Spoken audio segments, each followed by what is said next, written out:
Dubai-based gang warhood Ross Miami McGill has broken his 3-year social media silence to call for under-siege Rangers boss Russell Martin's sacking. The former Union Bears chief abandoned Twitter, now known as X, after fleeing the UK in 2022, with a criminal court case looming over him. But McGill of East Kilbride has resurfaced amid the Ibrox's side's ongoing turmoil and has urged the Ultras fans group he once headed up to take action. An account with McGill's profile picture has shared a Union Bears message demanding Martin must go, along with Chief Executive Patrick Stewart.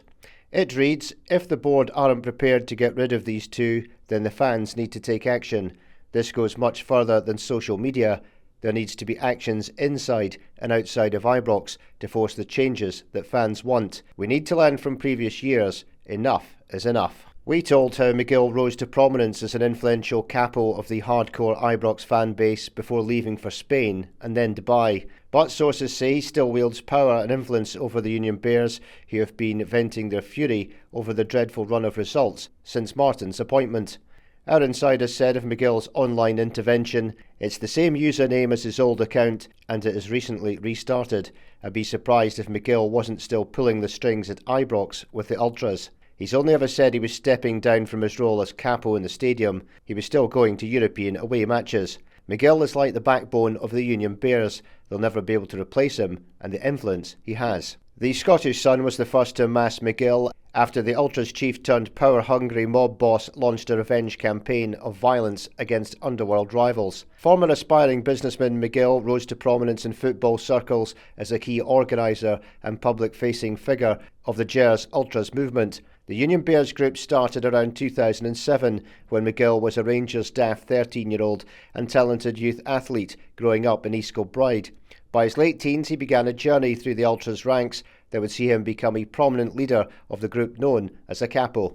He quickly became a respected figure in the group and was also seen leading marches to Ibrox Stadium with the usual masked hordes, pyros and footy chants at fever pitch. Brimming with a self-confidence verging on cocky, McGill rarely if ever hid his face like many of his fellow supporters.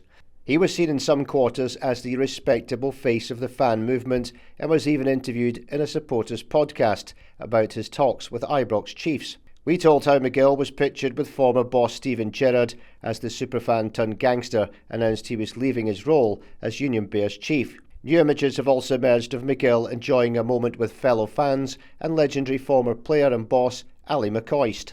Our source added, McGill was the heart and soul of the Union Bears, and to think he just vanished and has no involvement would be very naive.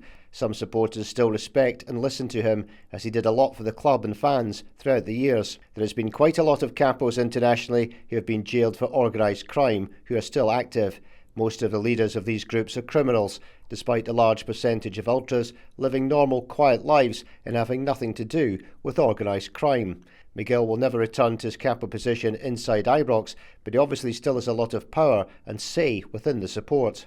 McGill is now the United Arab Emirates-based drug lord behind a wave of gangland violence sparked in March over a cocaine deal involving fake cash.